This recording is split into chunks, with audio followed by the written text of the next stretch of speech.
മ്യൂസിയത്തിൽ നിന്നും കണ്ടപ്പോൾ കൗതുകം തോന്നിയ ചില കാഴ്ചകൾ എൻ്റെ കൂട്ടുകാരെ കൂടി ഒന്ന് കാണിക്കാമെന്ന് വിചാരിച്ചു. ഒന്ന് കണ്ടു നോക്കൂ പ്രിയപ്പെട്ട കൂട്ടുകാരെ.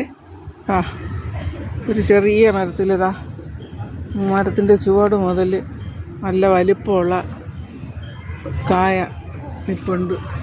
പക്ഷെ ഇതിൻ്റെ പേരാണ് രസം. കണ്ടോ,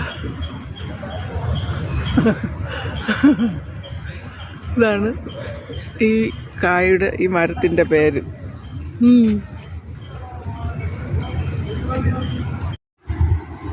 ഇതാണ് ഇത്രയും വലിപ്പമുള്ള കായ ഉണ്ടാകുന്ന ആ മരത്തിൻ്റെ പൂവ്. എത്ര മനോഹരമായ പൂവ്. പേരറിഞ്ഞൂടാ കേട്ടോ.